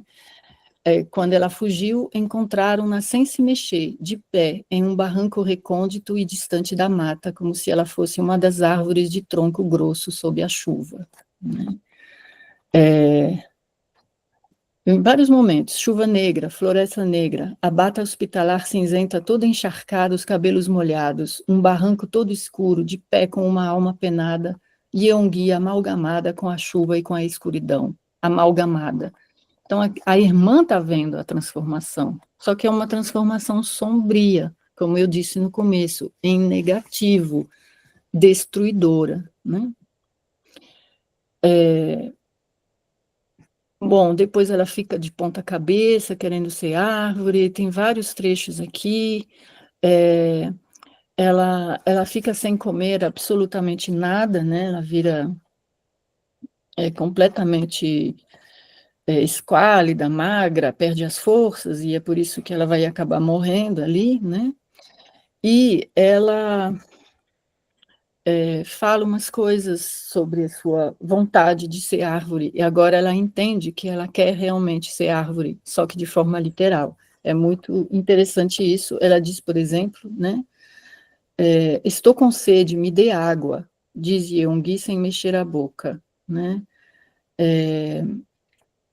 O médico diz que meus órgãos estão todos atrofiados, não disse? Né? Não sou mais um animal, mana, dizia um gui baixinho, passando os olhos pelo quarto vazio. Não preciso mais comer, consigo viver assim, eu só preciso tomar sol. E a irmã reage, como se você fosse uma planta? E aí ela conclui, você tem razão, mana, não vai demorar muito e deixarei de falar e de pensar, falta pouco. Né? E aí, bom, ela vai definhando, né, até morrer. Então, o capítulo, na verdade, ele é muito denso, porque a dor da irmã, vendo todo o processo de fim, né, da Yeonggi, mas continua, né, essa recusa de tomar consciência da importância dos sonhos da irmã, e dos recados míticos, a própria perturbação dela mesma, a irmã, pelos próprios sonhos, ela começa a confundir os sonhos da irmã com os sonhos dela, né? E, enfim, eu vou parar por aqui. Eu acho que, só para concluir, assistimos aí, nesse último capítulo, ao assombro de Yeonggi, essa anti-Daphne que eu proponho, né? E eu digo, no final, tinha muita coisa escrita ainda para falar, mas que numa sociedade desencantada, em que precisamos recontar os mitos, mas, sobretudo, reinterpretá-los ao feminino, né? Então, eu tinha perguntado, quem atentou para a sabedoria de Daphne Loureiro, né? Mas também quem atentou para os sonhos de Yeonggi, né? Nem ela mesma conseguiu entender.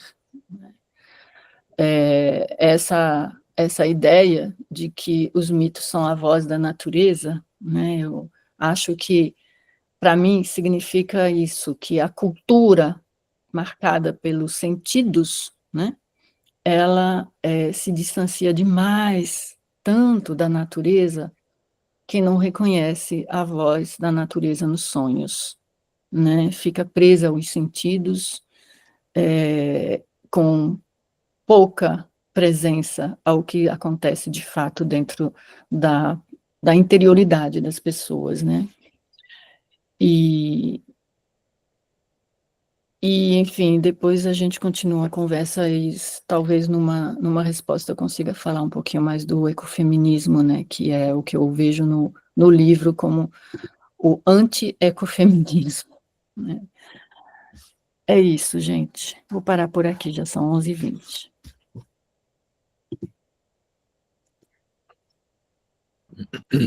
Legal. Muito bom, Florence. Muito obrigado. Muito bom mesmo. E bom poder... bom, não sei quem leu, mas é tão bom você ler e ter uma conversa com outras pessoas que leram, que faz ver coisas que você... reforçam coisas que você viu e coisas que você não viu e coisas que são incríveis, assim, né? Então, muito interessante. Bom, eu vou abrir aí a palavra para os colegas, tá? Eu tenho coisas também para poder comentar, mas vou deixar para o final.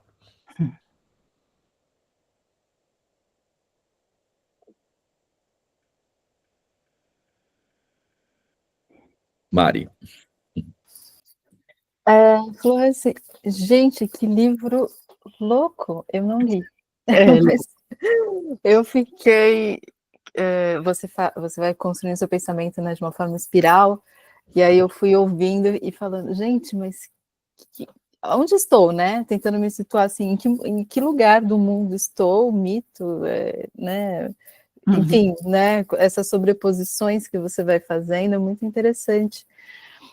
E uma coisa que você me falou, e eu fiquei com isso na cabeça, e eu nem sei se tem muita relação com o livro, porque depois o seu pensamento foi sendo construído de outras de outras maneiras, né, de outras tramas, e aí quando você começou a sua fala falando sobre a cultura do sentido e a cultura da presença, que ela exige a presença, mas ela só obtém o sentido, eu não sei, foi isso que eu anotei, tá? Não sei se foi exatamente isso que você falou.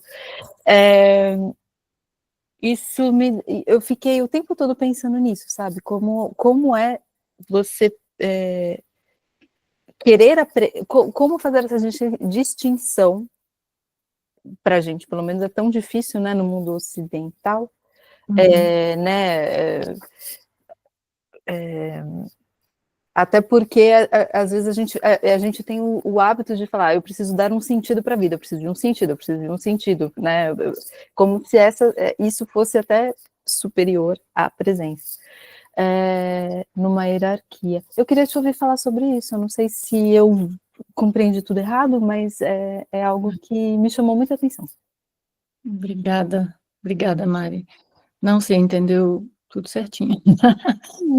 No sentido, assim, de que eu acho que é isso, né? A nossa cultura, a nossa cultura, que eu acho que é dominada pelo Ocidente, embora aqui a gente está falando da cultura sul-coreana, que é uma cultura oriental, né? Então, essas denominações são difíceis, né? Mas hoje eu acho que é o efeito da globalização a partir do Ocidente, né, eu diria, assim, que causa isso dessa forma, que atinge até culturas, né, as mais diversas, assim, orientais, em todos os lugares do mundo, que são assolados, assim, por essa perspectiva da civilização e do pensamento científico, né, em que o filosófico científico, né, em que o pensamento está sempre no centro, né, a mente talvez seja o órgão mais, o cérebro, né, mas a mente é um lugar mais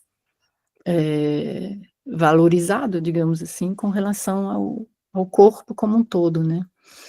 E aí eu acho que sim, que a gente vive uma cultura do sentido, uma busca pelo sentido, uma necessidade de sentido, né, o que é necessário mesmo, né, assim, não se trata de desvalorizar, né, o sentido, mas é que nessa distinção corpo-alma, né, em que um está separado do outro, desde a proposta aristotélica, né, a gente caminhou para uma desvalorização mesmo do que o Gumbrand chama de cultura da presença, né? E a gente vê isso no mito, porque o mito também perdeu um pouco do seu valor na cultura, né? Perdeu muito do seu valor, assim como o sonho, né? Que eram lugares da presença, né? São manifestações da vida humana na natureza, pautados pela presença do corpo, né? E sem corpo não tem sonho, sem corpo não teria mito também, né? Agora, todo o pensamento científico, a gente sabe que ele nos conduziu a esse momento que a gente está vivendo, que é o momento da inteligência artificial. Não quero falar sobre isso, né? Porque ninguém aguenta mais, né? Não vamos trazer isso assim como um assunto, mas é onde eles nos conduziam, em que são as máquinas que estão pensando e fazendo no nosso lugar, ou seja, são descorpóreas, vou dizer, né? Sem corpo. Agora, a perturbação da Yeongui, né? Ela pede, mais uma vez, ela pede presença do corpo, e que a mente, né, entenda talvez o sentido, mas a partir do corpo, a partir da voz da natureza, né, a partir do próprio sonho, a partir dessa necessidade de virar árvore, né, lógico que de forma simbólica, não literal, e aí que está a questão do sentido simbólico, ele pede corpo e presença também, né, só que nossa cultura tem uma dificuldade enorme de entender o símbolo para além da dicionarização, né, loureiro é símbolo de quê, né, aí você vai para o dicionário de símbolos, ok, é um instrumento interessante também, né, mas não é isso, né, o símbolo vivo, ele é vivido pelo corpo, né, antes de qualquer sentido que você possa atribuir, não é? E eu acho que é isso que vive Jung. Diz que ela vai se perder, mas eu acho que é exatamente isso que você entendeu, né? Legal. Olha só, que bacana. Agora eu não sei qual foi a sequência, que vocês fizeram um coro, né? Levantaram as mãos juntos. Mona Lisa. Foi exatamente ao mesmo tempo, que loucura. Foi. Você falou do mito, e eu estava pensando justamente nessa questão do mito da Daphne, né? Porque se é um momento fala que, como árvore, ela fica livre do assédio do Apolo, né? E aí eu até escrevi aqui, será que ela fica livre mesmo? Será que, como ela, na verdade, como árvore não foi a única opção que ela tem, né, de tentar ficar livre, não sei se ela fica livre de verdade, e isso não teria alguma correlação com a morte da protagonista do livro? Porque, de alguma forma, como árvore, ela não pode mais andar, pensar, fazer, né, viver, ter experiências, conhecer outras pessoas. Então, de alguma forma, será que essa transformação em árvore da Daphne também não é uma morte dela, simbólica de alguma forma? Uhum. E quando você fala não, né? Quando o Apolo pega essas folhas da árvore e transforma num objeto, né? Ele transforma as folhas da árvore num objeto de quase como um adorno ali, né? Será que ela se livra, então, realmente do assédio? Porque ele continua usando as folhas dela como adorno para ele. Então, de alguma forma, ele continua assediando ela, né? Então, Sim. eu fiquei pensando muito nisso, que eu concordo que no livro, a transformação ela é sombria, mas eu acho que ela não é um negativo com o mito, né? Ela é quase como que uma relação caminhando juntas ali, de ambas têm um fim, né, que elas estão tentando fugir do assédio, e eu não sei se elas conseguem realmente fugir, né? Essa é a minha questão. Será que elas Entendi. são realmente livres? Entendi. Eu acho muito boa a sua questão, assim, porque é exatamente o ponto de virada que eu proponho, né, que eu gostaria de explorar a partir da proposta da Françoise Daubonne, né, que é vamos contar o mito do ponto de vista feminino, né? Então, assim, claro, a gente pode contar o mito do ponto de vista de uma mulher que está sendo assediada. Isso, a rigor, né, Mona Lisa, não é um mito, é realmente uma realidade que a gente vive todos os dias enquanto mulher, né? Então, está no nível da materialidade. Seria o que eu acho o mito literalizado na realidade, né? Ele materializado na realidade. Mas eu acho que a gente também poderia, né, partir para uma interpretação feminina mesmo do mito, em que a gente não seria apenas objeto de, de, de assédio dos homens, e a gente poderia ser, né, mulheres que sabem retornar à sua verdadeira fonte, que é a terra-mãe, sabe? Eu acho que, de certa forma, numa perspectiva feminista e ecofeminista, que eu gosto de adotar, né, mas não é necessário concordar, quando a Daphne vira árvore, ela não só escapa a Apolo, ela também retorna à mãe, né? Ela finca suas raízes na terra, ela desenvolve as suas folhas, né? Que são aéreas, os seus galhos, suas folhas, ela vai florir, ela vai viver uma outra forma de ser mulher, né? Conectada com as suas raízes, talvez mais primitivas, mais originais, que são, mas aí é uma perspectiva ecofeminista, e há quem critique essa perspectiva. Eu sei da crítica que é feita, na verdade eu discordo da crítica, mas eu entendo ela, que é o seguinte, que a gente corre o perigo, segundo certas outras feministas, né, de essencializar a mulher na relação com a natureza e distingui-la do homem nesse sentido, né, e pressupor uma essência feminina. Só que, ao meu ver, o que é interessante no ecofeminismo, quando ele faz esse movimento do retorno à natureza, ele está falando de uma dimensão feminina do ser humano, que é encarnada, simbolizada de forma mais radical pelas mulheres, mas que é de todos, primeira coisa. E segunda coisa, o ecofeminismo, ele rompe com a diferenciação natureza-cultura. E aí você entende que não há essencialismo, há, na verdade, uma proposta de retorno à nossa condição natural de seres humanos como parte da natureza, sejamos homens ou mulheres, e independente das questões de gênero também, né? Então é um pouco isso, não sei se fez sentido, mas seria uma interpretação um pouco mais do feminino pelo feminino, entende? Mas eu entendo que também há uma morte nos dois casos também, né, se a gente ficar nessa outra perspectiva, né? É que eu quis trazer essa perspectiva mesmo, do ecofeminismo. Obrigada. Eu vou fazer o papel de anfitrião, Pamela, e fazer como a Lara tem estudado, né, o acolhimento, como a Bruna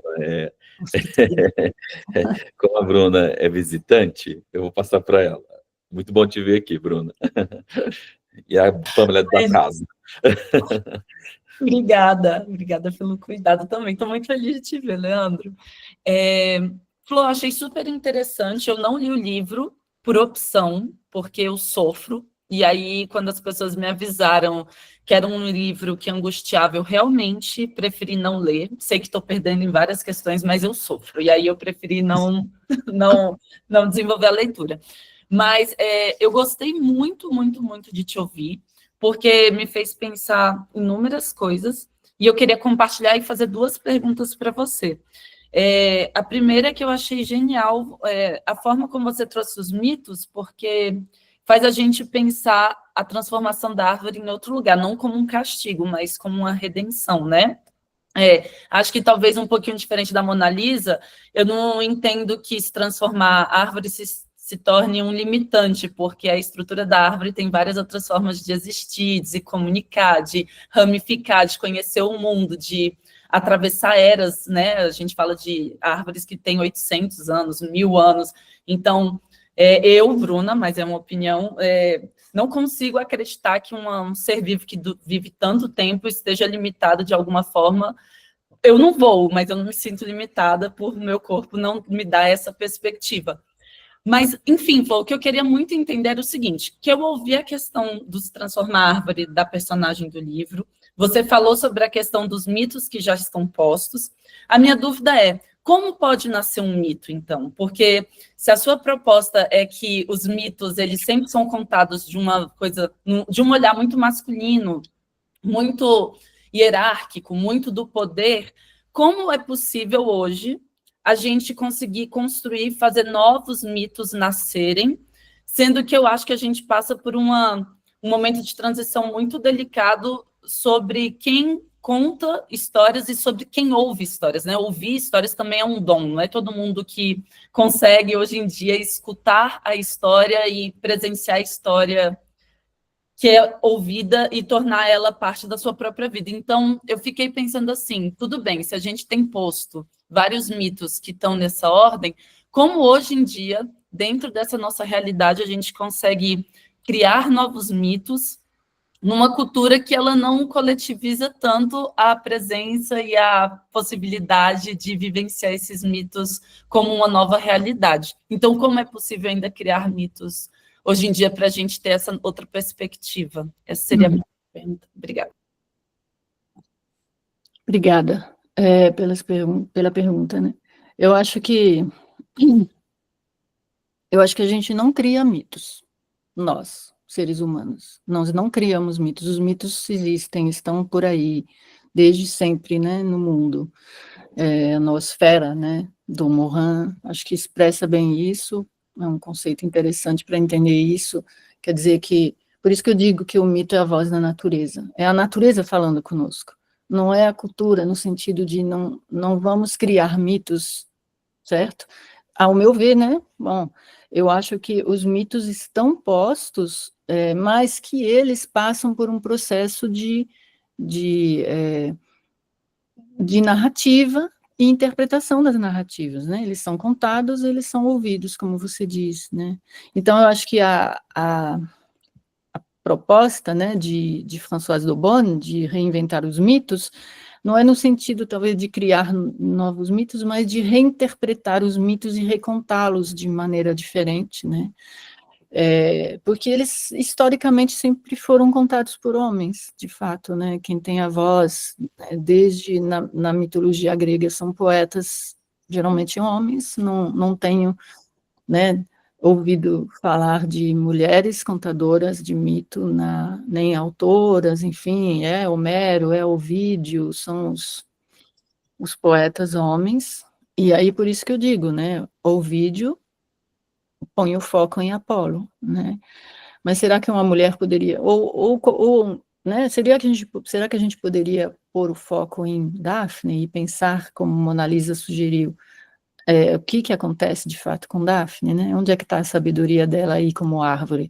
Ela realmente está condenada como mulher a virar árvore, ou ela está revivendo de uma outra maneira, né?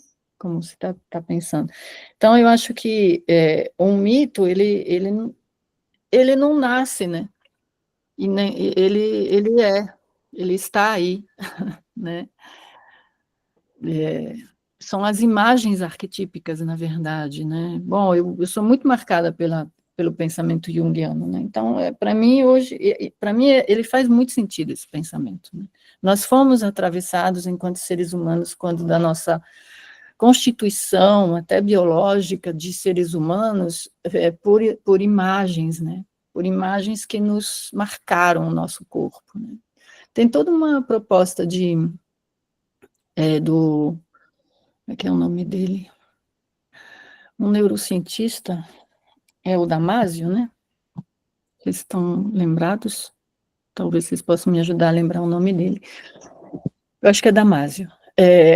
Ele faz uma proposta de compreensão até da criação, assim, do nascimento das células biológicas, né, das nossas células enquanto seres humanos, atravessados... Oi?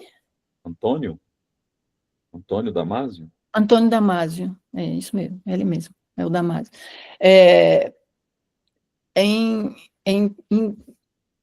Intensa conexão, comunicação entre o processo mental mesmo de ver as imagens, né? Ver um pôr do sol pela primeira vez, um ser humano viu um pôr do sol, se encantou, ficou paralisado diante daquela imagem, ou, sei lá, percebeu a noite pela primeira vez e ficou com medo. Todas essas imagens arquetípicas, né, que teriam formado o nosso corpo, a nossa relação entre nosso corpo e nossa mente, desde o começo da origem, né? E aí essa origem é arquetípica, né? Então, os mitos vieram nessas imagens, a partir dessas imagens eles se formam, sabe? Mas eu acho que a gente pode interpretar os mitos, né? Eu fiz esse exercício com o mito da sereia, em outro artigo, bastante tempo atrás. Eu vejo muito, talvez essa referência vocês devem conhecer, né? A Adriana Cavareiro. Aqui ela lançou há pouco tempo esse livro chamado, aqui no Brasil há pouco tempo, Olha-me e Narra-me. Vocês conhecem? É fantástico. Tem uma parte em que ela propõe uma releitura também do mito de Eurídice, né? E Orfeu, né? Só que aí ele diz assim, é uma poeta que propõe isso, na verdade, e ela retoma essa ideia. Por que te virastes de forma a reprovar o inferno a repovoar o inferno comigo, devolvida ao nada? Então, Eurídice dizendo, Orfeu, porque todo mundo fala Orfeu, o poeta que, né, se virou e aí perdeu, né, o amor dele, sempre é o ponto de vista do herói. E na verdade, e Eurídice? Lascou-se no inferno, sabe? Por causa da incapacidade do famoso poeta Orfeu de seguir adiante sem se virar, entendeu? Porque ele não era para ter sido... Ela teria sido muito mais feliz. Então, Então, ninguém para pensar no destino da mortal, que é sempre vítima, né, desse patriarcado, enfim. Né? O ponto é esse, é mais recontar do que criar novos mitos, eu acho. Legal, obrigado, Flor, e obrigado a todo mundo aí que tá também agradecendo, Miriam, pessoas que vieram e tal. Pamela, vamos lá. Oi, gente. Florence, queria te agradecer. Eu também não li o livro, mas eu já tinha vontade de ler esse livro, agora eu vou comprar ele. Esse é o próximo livro que eu vou ler, com certeza. Sim. Muito legal a sua exposição, adorei. Na verdade, tem uma pergunta muito simples. Eu perdi o nome do autor que faz esse estudo em relação à cultura da presença e dos sentidos. Eu gostei muito dessa ideia. Eu queria te pedir o nome do autor, por favor. É o Gumbrecht. Eu vou colocar aqui no chat. Tá bom. Obrigada. E eu queria também fazer um comentário à sua fala, né? Desde que você disse que ia apresentar essa fala desse modo espiralar, né? E toda ela, na verdade, me lembrou muito. Eu acho que você conhece esse livro, né? Mas vou mostrar de qualquer maneira, me remeteu muito a esse livro que eu adoro, aqui da Leda Maria Martins, que é muito bom, né? Não sei se o grupo conhece, Performances do Tempo Espiralar, Poéticas do Corpo Tela, que ela fala justamente isso, né? Como é que a gente tem que se desprender desse sentido também sempre muito associado à visão ou ao mental, né? E essa ideia do aprender, ou, enfim, desses outros sentidos, eu acho muito legal. Enfim, só compartilhar com todo mundo. Obrigada.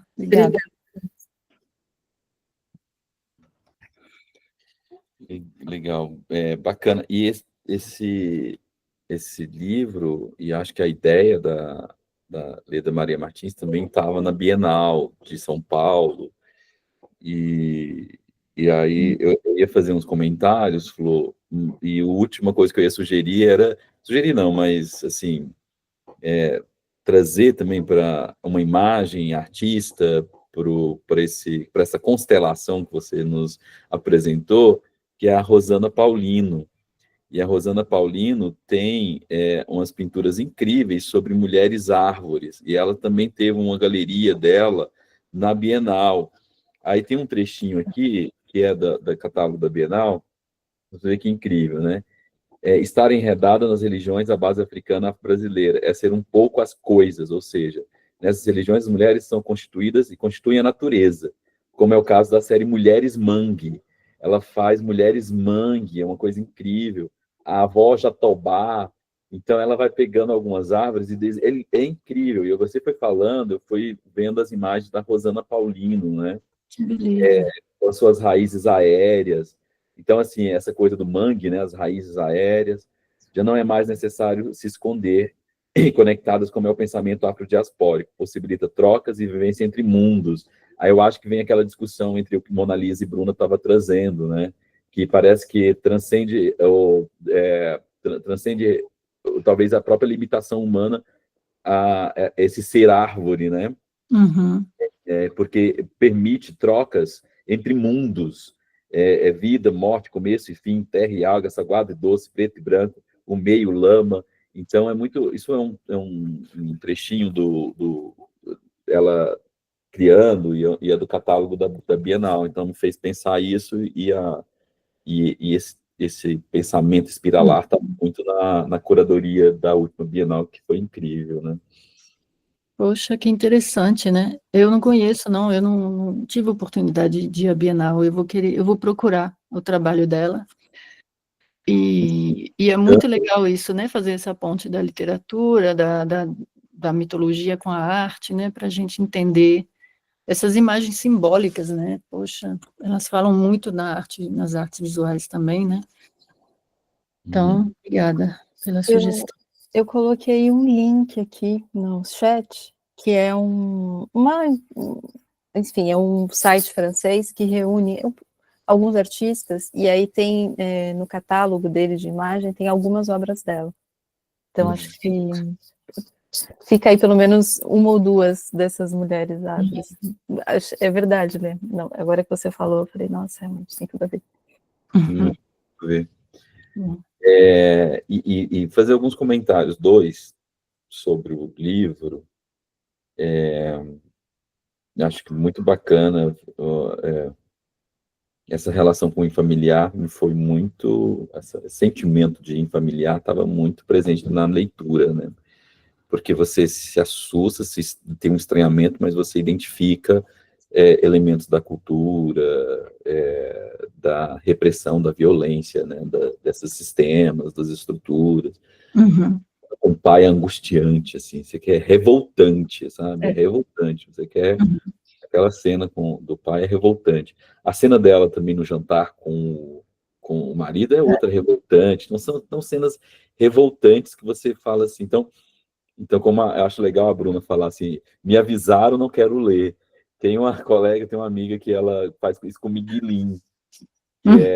Ela fala assim, eu não leio porque isso me faz mal, eu choro e fico mal, então não quero ler, entendeu? Então não gosto de ler essas coisas que me fazem mal. Mas, ao mesmo tempo, revela, né? Então, revela coisas incríveis, como a Flor Hans está trazendo, né?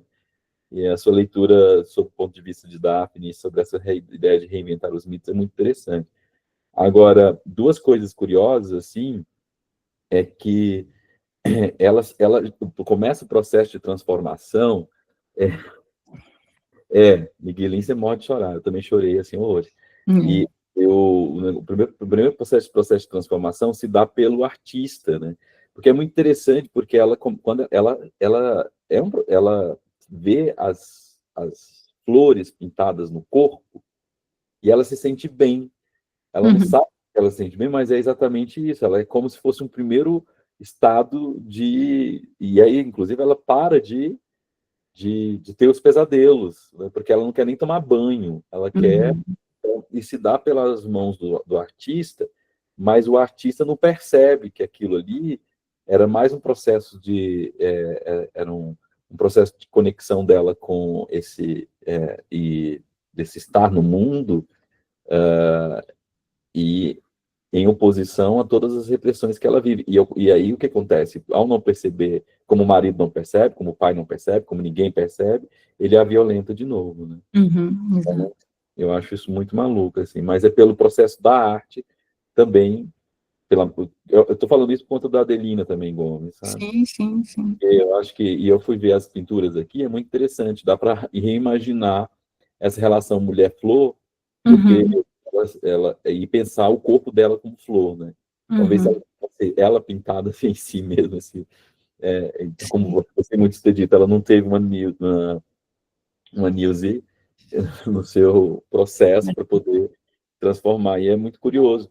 E me incomoda um pouco que na narrativa, o primeiro capítulo é em primeira pessoa, mas eu fiquei pensando muito sobre o ponto de vista da autor, não da escritora, não do narrador, mas ela pensar, é muito perspicaz ela começar com a voz do masculino, porque já é violento, e depois os outros, mesmo a irmã, é na terceira pessoa. Tudo bem que a perspectiva é da irmã, mas não é uma voz em primeira pessoa, né? Então, isso me incomoda um pouco.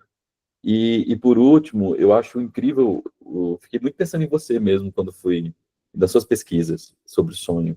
Então fui lendo e ficava, nossa, o que a Flor Hansen vai falar sobre os sonhos? E gosto muito dessa ideia de que os sonhos é a voz, é a natureza falando com a gente, né? E acho que isso tem tudo a ver com nosso contato com essa palavra contato é muito boa, né? Nosso contato com os indígenas, né? Na nossa pesquisa a gente fez, acho que é realmente isso mesmo, né?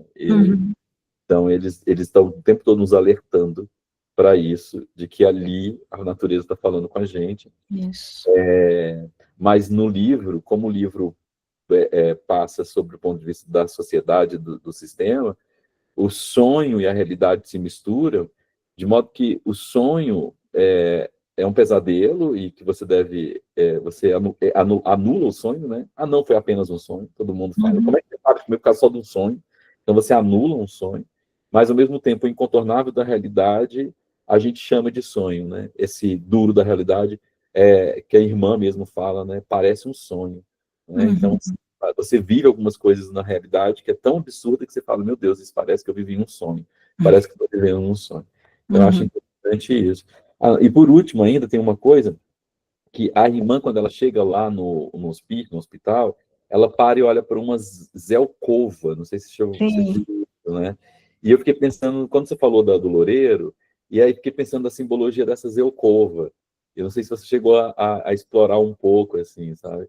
Mas eu acho que eu fui pesquisar, fiz uma pesquisa rápida, e ela é uma árvore que remete à tradição e à proteção no Japão, na Ásia, que tem alguma coisa aí também que possa dar Uhum. diálogo, né? Realmente eu não, mas eu acho que seria interessante puxar por aí, de buscar, assim, o louro, a mescla lá dos pata-choque, também é uma árvore mulher, a zelkova, que eu ia citar, né, mas, assim, eu tive que pular umas coisas para não me estender muito, mas realmente é saber, né, que árvores são essas, o que elas representam, né, para estarem ali na narrativa com esses nomes. Sim, a Sumaúma na Amazônia, que aparece lá no nosso filme. Então, assim, dá para explorar tanta coisa, né? Dá para também explorar melhor os sonhos da personagem, porque ali eu só falei assim, né? No geral, o valor do sonho que precisa ser ouvido, né? Porque ele é a voz da natureza. Mas, assim, que sonho foi esse? Assim, talvez a gente pudesse, né, também trabalhar mais isso aí. Tem muito que explorar, assim, a partir dessa perspectiva, né? E tem mais uma coisa que eu não sei, né? Porque a forma como isso talvez seja menos importante, mas assim a gente sempre quer saber, né? Se essa aproximação que eu fiz foi feita pela autora, não sei se é consciente, não sei se é, ou se é a forma como os mitos atuam em nós, né? De forma silenciosa, né? Sem aparecer, mas estando sempre ali debaixo das tramas, né? Mais debaixo das tramas do que a superfície, né? Então, eu não sei se... Porque, às vezes, quando eu fiz, assim, essa comparação, né? O pai, o marido, né? E ela, né? Eu reconheci, assim, direitinho a coisa, né? Essa correspondência em negativo, né? Então, eu não sei se foi construído isso intencionalmente pela autora, né? Não sei se isso também é importante ou não, mas assim, acho que não é, né? Não é, porque independente da intenção, a coisa está aí, né? Nos afetando, que é o que interessa. Mas, poxa, obrigada, né, pela receptividade de vocês. Eu não tinha a menor ideia se eu consegui transmitir o que eu queria. Tenho a impressão que sim, que a gente conseguiu trocar boas ideias no final. Que bom. Poxa, vi que a Miriam estava aí também, que beleza. Acabei de ver aqui no chat. Coisa boa. Bom. E aí, acho bom você chegar no nosso grupo, porque também você vem e traz mais gente. Então, a Bruna está aí, a Miriam veio, né? Então, o pessoal aí. Então, muito bem-vindos. A gente vai ter mais um encontro esse semestre, com a Cleusa, né? Vai ser no dia 18 de junho, né? E sempre quarta-feira às 10 horas, tá bom? Não sei se alguém mais quer fazer mais alguma fala, se Mari quer fazer mais algum agradecimento, ou alguma outra última fala, porque é isso mesmo, a gente geralmente encerra até meio-dia e a gente tem um horáriozinho. Eu queria também aproveitar que tem um tempinho só para convidar vocês vou mandar o link aqui, a conhecerem a nossa rede latino-americana de mitocrítica, porque os estudos literários e os estudos mitocríticos são muito próximos, tem muita gente da área literária, né, formados em literatura mesmo, professores de literatura no grupo. A literatura eu acho que é a mais próxima, assim, dos estudos do mito, né. Eu tenho também artistas plásticos e outros filósofos, outras pegadas, mas eu acho que pode interessar vocês, né. De repente a gente pode fazer uma troca entre grupos, né, Leandro e Mariana, de se passar as informações de quem está fazendo o quê, porque eu acho que os interesses são muito convergentes, né? Então era isso. Legal, muito bom. até os encontros, né? Porque também o grupo do o Pachamama e a rede mitocrítica tem os encontros aos sábados, né? Acho que é uma vez por mês, né, Florence, também? Coloquei aqui no grupo, no chat, o link para o site, mas, bom, ele está um pouco desatualizado, porque a gente tem essas dificuldades, né, de manter tudo atualizado. Mas é isso, a gente se encontra uma vez por mês, o primeiro sábado do mês. A Bruna vai fazer uma fala em breve, acho que está marcado para julho, né? É isso. Agora, em junho, vai ter uma outra fala de um pesquisador mexicano. Aí é isso, cada um fala na sua língua, a gente dá um jeito. E ele vai apresentar um trabalho sobre... Ele trabalha com xamanismo, então, essa pegada, assim, dele. Eu não lembro exatamente o tema, mas eu posso mandar. E depois vai ter a fala da Bruna, e assim, todo primeiro sábado do mês a gente faz um encontro. Então, serão bem-vindos aqueles que quiserem participar. Obrigado. Maravilha. Posso só agradecer de novo? Florence, muito obrigada. Eu vou passar vou colocar no grupo do WhatsApp, o Lê comentou no começo, né? Mas eu vou colocar o link dos seus encontros e, inclusive, com a data. Porque essas coisas é difícil mesmo, é muito difícil atualizar. A gente, é um trabalho à parte, né? Só ficar postando essas coisas. Foi muito legal, foi muito interessante, foi rico, é uma outra forma de pensar a narrativa, de pensar a oralidade, pensar essa coisa que a gente se propõe a fazer aqui, e a forma de apresentar. Quando você falou que ia fazer uma coisa espiralada, que não tinha nada a ver com o plano francês, eu falei, agora vai ser interessante. E só para deixar o link para o mês que vem, em junho, a gente vai ter a Cleusa, que vai falar sobre o desenredo, uma das formas de contar rosiano. Então, vai ser sobre Guimarães Rosa, e ela sugere a leitura do conto Desenredo, Tutameia, que está na Terceiras Histórias. É isso. Legal. Já tem um bando. Já tem um bando para trazer. Um bando cirúrgico que vai estar presente, mas muito bom. Legal. Obrigada, Samuel, Clarice também, pela presença, a Márcia já foi, mas fiquei muito feliz de encontrar vocês aí, que bom. E obrigada a todos pela acolhida no grupo. Então, tchauzinho, bom almoço para quem é de almoço, boa tarde para quem está fora do Brasil, e abraço para todo mundo, gente. Tchau, tchau, tchau. Beijos. Tchau, tchau. Beijos.